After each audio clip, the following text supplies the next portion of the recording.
Tolee, akkam jirtu kabajamtoota hordoftoota Oromiyaa Education Tuubii. Har'a immoo kan nuti wajjin ilaallu example 2.5 dha jechuudha. Innis paartii sadaffaa irratti example wajjin hojjetin dabarre isa example wajjin hojjenne gara paartii 4 tti dabarre jechuudha. Isinii chaanaalii kanaaf haaraadha jennee ta'e subscribe gochuutiin barnoota akka kanaa sirraa darbu bifa odeeffannootiin akkasiin ga'uu fi subscribe gochuu isinirraa eegama jechuudha. Akkasumas hiriyoota keessan bukkee akka inni ga'uuf immoo like fi share godhaan isiniin jedha. Kallattiimaan gara example wajjin hojjechuutti dabarra jechuudha. Example 2.5 What is the average angular velocity of a rotating wheel if it is angular acceleration, angular speed, if it is angular speed change from 30 rad per second to 50 rad per second in 2 seconds. Maallu gaafate? Average angular velocity nu gaafate jechuudha. Isinii subjectii akka mathematicsii fi physicsii gaafa hojjettanii riilii isaa yaaduu qabdu jechuudha. Fakkeenyaaf mathematicsii bifa theoreetiin isinii dhufe tokko bifa equation formiitti deebisuu danda'uudha qabdu jechuudha gaafa hojjettan. Gaafa hojjettanii bifa equation formiitti deebisuu qabdu jechuudha. Akkasuma physicsii gaafa hojjettanii riilii isaa lafarratti maal taatanii yaaduudha qabdu jechuudha. Kanaafi gara example kanaatti gaafa dabarru average angular velocity nu gaafate maalluu kenne angular speed initially fi finally nu kenne jechuudha. Kanaaf gaafa hojjennu average angular velocity is equals to omega final minus omega initial over change on time dha jechuudha. Equation kuni equation masin beektanidha. Fakkeenyaaf equation kana deebisnee barreessina inni ta'e formii biraatiin kun maal ta'a? Fakkeenyaaf over 1 gootanii criss cross jenna baay'istanii average angular velocity ni time wajjin baay'ata. Kanaaf maal ta'a? Average angular velocity is equal times ifama times change on time is equals to omega final minus omega initial ta'a jechuudha. Formii biraas ni qabaata jechuudha. Isinii equation kana yeroo hundumaayyuu kan isin physicsii keessatti gochuu qabdanii equation waliin daddabarsitanii hojjechuudha jechuudha. Yookiin immoo asirraa maal gaafachuu danda'a? Fakkeenyaaf asii angular velocity nu gaafate deebi'eetu omega finally na gaafate omega initial tu na gaafate change on time tu na gaafate akkamittiin hojjedha wanta jedhamu yaaduudha jechuudha. Physiksiin wanta biraan qabu kanuma. Yeroo hundumaa gaaffii kitaabarra jiru yookiin gaaffii nu isinii hojjennu duwwaa osoo hin taane karaa biraas yaaddanii gaaffii kan mataa keessanii illee baastanii hojjechuu danda'uudha qabdu jechuudha. Haala kanaanii yennaa hojjettanii physiksii irratti milkaa'oo ta'uu dandeessu. Kanaaf egaa gara gaaffii keenyaatti gaafa deebinu finaliin keenya 50 rad per second nu kenne 30 rad per second immoo initially keenya nu kenne jechuudha. Omega initially dha jechuudha. As immoo change on time keenya maalidha? 2 second nu kenneera. Kanaaf bakka buusnee hiruufidha jechuudha. Yeroo itti kanatti 50 hir'isuu 30 hiruu 2 ta'a jechuudha. Kun immoo meeqa dhufa? 10 dhufa jechuudha. Isinii physicsii hojjechuudhaaf irra deddeebitanii equation isaa kana waliin daddabarsitanii hojjechuudha jechuudha. Akkuma amma isinii kaasee ture jechuudha. Kuni gaaffii kitaaba keessan irra jirudha. Solution isaas akkasitiin kun kitaaba keessan irra ni jira. Hojjettanii darbitu salphaadha. Garuu akkuma amma isiniin jedhee ofii keessanii irra deddeebitanii shaakaluudhaaf akkasumas wantoota gaaffii isinitti ta'an immoo commentii irratti nu gaafachuudhaan physiksii haala salphaatiin hubachuu ni dandeessu jechuudha. Gaaffii lammaffaatti gaafa dabarru a rotating wheel has an initial angular velocity of 10 rad per second and accelerates at 2.5 rad per second square. Asirraa immoo maalluu kenne initial angular velocity keenya omega initialiin keenya 10 rad per second dha. Akkasumas accelerate at meeqa irratti nuun jedhe 2.5 rad per second dha jechuudha. Accelerationin keenya 2.5 rad per second angular accelerationin keenya kana nu kenne. Kan inni nu gaafate tokkoffaa irratti how many revolutions are completed in 30 seconds nuun jedhe. Asirraa kan isin beekuu qabdanii revolutionii nu gaafate jechuun maal jechuudha? Revolutionii nu gaafate jechuun change in theta nu gaafate jechuudha. Change in theta nu gaafate. Theta maal waan ta'eef unitiin change in theta revolutionii dha waan ta'eef jechuudha. Akkasumas raadii dha wanta ta'eef raadii nu gaafate jennaan yookiin revolutionii nu gaafate jennaan maal yaaduu qabna jechuudha nuti akka inni change in theta nu gaafate itti yaaduu qabna jechuudha. Kanaaf equationii kanarraa kan nuti hubannu yookiin akkamittiin hojjenna jennee kan nuti yaadnu yeroo hundumaayyuu jechuudha isinii gaafa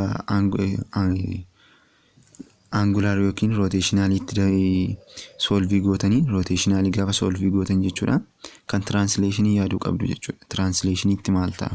Fakkeenyaaf asii initial angular velocity naa kenne jechuun utuu translationii ta'e immoo maal ta'a ture jettanii yaaduu qabdu jechuudha.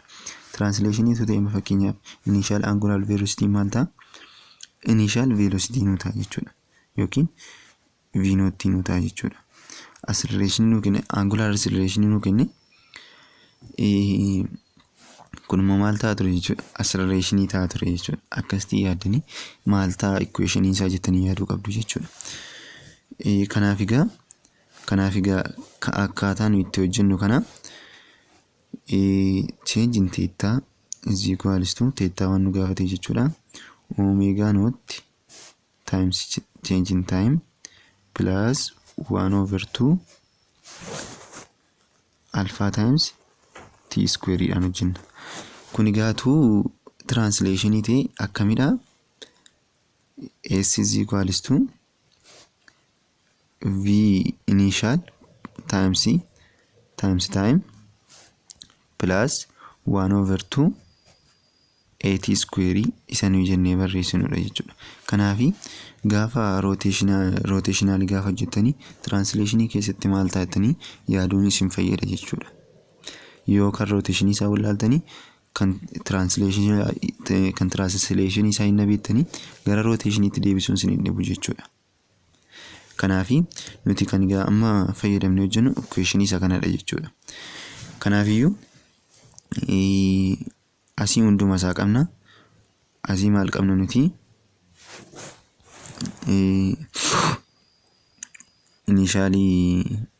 Initial angular velocity qabna. Innis 10 rad per second nu kenname. Akkasumas immoo angular acceleration qabna. Innis meeqa nu kenname? 2.5 rad per second square nu kenname. Akkasumas illee t qabna. T'in keenya immoo in 30 second jedhe jechuudha.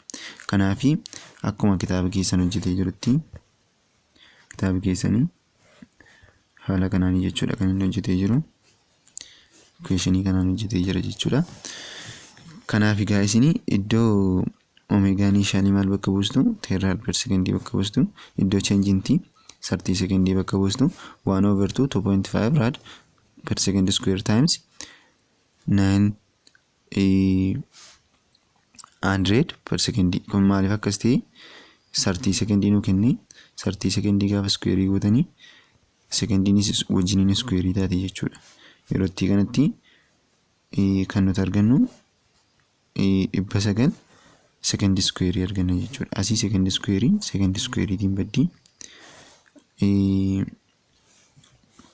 yeroo itti kanatti maal tafa asii secondiin kun immoo secondii isa kanaan bada. Yeroo itti kanatti 10 raadii asii immoo maal tafa 2.5 times rad times 900 kana tafa jechuudha. Kun gaafa waliin baay'atan maal ta'a? 1125 ta'an kun jechuudha. Kun lamman gaafa isaa waliin baay'atanii deebanii lamaaf ramanii 10 rad per second 10 raadiin kun immoo as jira times 30 gaafa waliin baay'atan meeqa ta'u 300 raadii ta'u jechuudha. Yeroo itti kanatti meeqa dhufu jechuudha 1425 raadii dhufu jechuudha. Garuu kan inni ittiin nu gaafate maalidha? Ammayyuu kan isin beekuu qabdanii kan inni ittiin nu gaafate revolutioniidhaan jechuudha. Revolutioniidhaan wanta ta'eef gara revolutioniitti deebisuu qabna jechuudha. Yeroo itti kanatti war revolution is equals to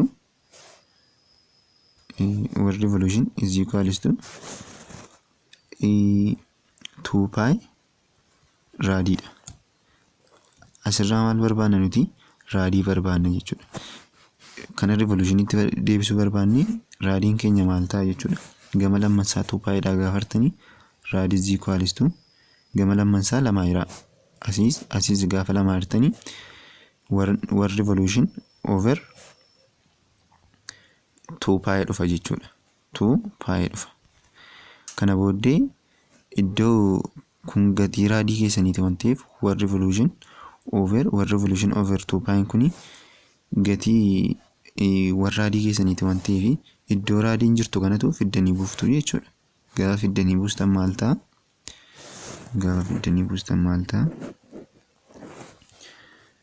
Gaafa fiddanii gatiinsaa 226 qabdi. 9 revolutionii dhufa jechuudha. Isin immoo karaa gara biraa akka kitaaba keessan hojjetee jirtu jechuudha. Kanarraa fayyadamtanii hojjechuu ni dandeessu. Innis war revolution over 2 pi raadiidha. Asii raadiin kuni raadii kanaan baddii war revolution over 2 pi raadiidha. Kana booddee kana lama waliin baay'isuudha jechuudha. Garuu karaa gabaabaa akkasii galuu fi asirraa maal barbaaddattu isinii akkuma nama isinii kaasee ture war revolution is equal to 2 pi raadiidha wanta ta'eef raadii barbaadna jechuudha asirraa. Raadii gaafa barbaadnu maal ta'a raadiin? Raadii is equals to 1 revolution over 2 pi ta'a jechuudha. Kana booddee iddoo raadiin jiru as raadii jira. Iddoo raadiin jiru finnee meeqa buufna? War revolution over 2 pi buufna jechuudha. Kana booddee gaafa waliif irree waliin baay'isnu meeqa nu dhufa jechuudha gatiinsa 226.9 revolutionii nu dhufa jechuudha. Haala kanaan arganna. Kan biraa gaaffii baarratti gaafatamnee jirra jechuudha. Gaaffii nuti gaafatamne what is angular speed of the wheel at t is equals to 20 second nuun jedhe jechuudha. Maaltu gaafate? Angular speed nu gaafate. Angular speed keenya initially nu kenneera. Asitti kan nu gaafate maalidha jechuudha? Finalidha jechuudha. Kanaafis ammoo akkamittiin hojjenna kan jedhu wajjin ilaalla jechuudha. Kitaaba keessan isinii hojjeteera. Kunis akkuma sila isiniin jedhee translation isaa inni yaaddanii rotation isaa immoo isin ittiin cimu jechuudha. Amma fakkeenyaaf asirra omega final is equals to omega naught plus alpha times change in t jedhe. Asitti yoo translation ittiin deebisna ta'e maal ta'a? Omega finaliin keenya v finalii nu ta'a jechuudha. V final is equals to omega naughtiin keenya immoo v naught nu ta'a jechuudha. Akkasumas alfaan keenya maal nu ta'a? Accelerationii ta'a. Change in t keenya time nu ta'a jechuudha. V final is equal to v naught plus at akkan ta'e immoo equationii kanan beektu jechuudha sammuu keessatti. Kana maaliif kutaa 9 kaatanii hanga kutaa 11tti barattanitti waan ta'eef irra deddeebiidhaan jechuudha. Kanaafiyyuu gaafa akkuma isinitti himaa ture ammas kan isinitti himu rotationii hojjettu jennee ta'e translationii isaa yaaduun dirqama jechuudha. Kanaaf egaa gaafa bakka buusnu kunis salphaadha waan ta'eef initially qabna, angular acceleration qabna, change in t qabna. Gaafa bakka buufnu meeqa nu ta'a jechuudha? 60 rad per second nu ta'a jechuudha. Itti fufnee kan nuti wajjin ilaallu example 2.7 dha jechuudha. Example kanarraa immoo wajjin ilaalla jechuudha. A car's wheels has an initial angular velocity of 6 rad per second and a constant angular acceleration of 3 rad per second square. Calculate the angular velocity after 100 revolution nuun jedhe. Kana jechuudhaa fi maal beekuu qabna? Maaltu nuu kenname? Maal immoo gara maalitti jijjiiruu qabna kan jedhu beekuu qabna jechuudha. Kanaaf a car wheel has initial angular velocity qabna. Initial angular velocity keenya meeqa? 6 jechuudha. Kanaaf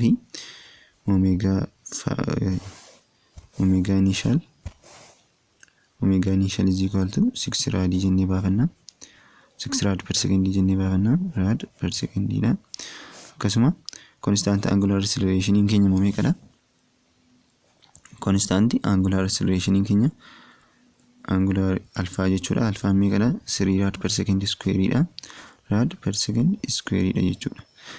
Calculate angular velocity. Angular velocity keenya calculate nuun jedhe.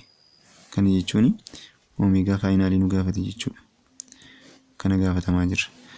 Kanaaf egaa maal immoo nu kenneera? Change in revolution dhaan kan nu kennamu yeroo hundumaa maal jedhee change in theta dha. Change in theta keenya meeqadha? 100 revolution dha jechuudha. Asitti 100 revolution kuni gara maalitti deebi'uu qaba? Gara raadiitti deebi'uu qaba jechuudha. Akkuma sila isinii kaasaa ture kana gara raadiitti deebisuuf revolution gara raadiitti deebisuuf yookiin immoo raadii gara revolutionitti deebisuuf tooftaan ammas nutti hime filatamaadha jechuudha. Kanaaf 100 revolution jechuun maal jechuudha? Kana gaafa deebifnu one revolution is equal to 2 pi raadiidha. Finnee 2 pi raadii kana iddoo revolution kana buufna jechuudha. Kanaaf maal ta'a jechuudha? 100 times 2 times iddoo pi meeqa fudhanna? 3.14 fudhanna jechuudha. Kana yeroo waliin baay'istanii meeqa argattu? 628 raadii argattu jechuudha.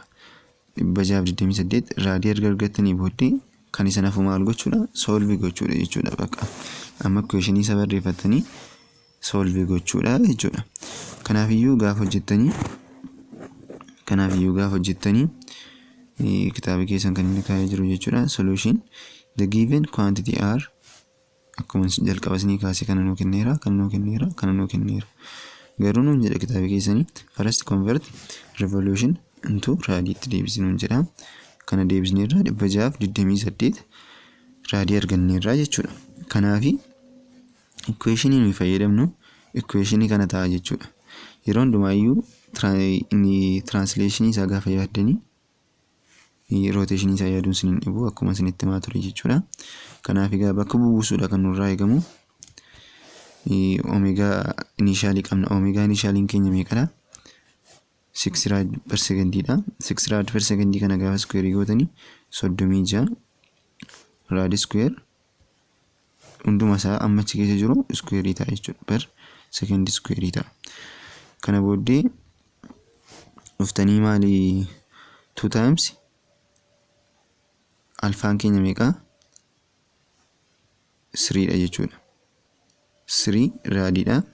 Kanaaf 3 times 2 gootu jechuudha. Times 6 rad per second 6 raadii hojjetu jechuudha. 6 raadiin gatii teettaa keenyaati jechuudha. Kanaaf gaafa hunduma isaa olii jinni baay'istanii hojjettanii 61.68 rad per second nu dhufa jechuudha. Asitti garuu squarein kun eessaa dhufe kan jettanii fi dogoggora jechuudha. Kuni square ta'uu hin qabu. Squarein keessa hin jiru jechuudha. Kana fakkaata ture. Kana example isinii qabadhee dhufe. Physics gaafa hojjettan akkuma amma isinitti himaa ture wantoota riilii ta'anii lafarratti yaaduutiin hojjechuu qabdu jechuudha. Waan wajjin turtaniif baay'ee guddiseen galateeffachuun barbaada. Amma viidiyoo kan biraatiin walitti deebinutti nagaadhaan naaf ta'a. Dubbisa gaariin isinii hawwa.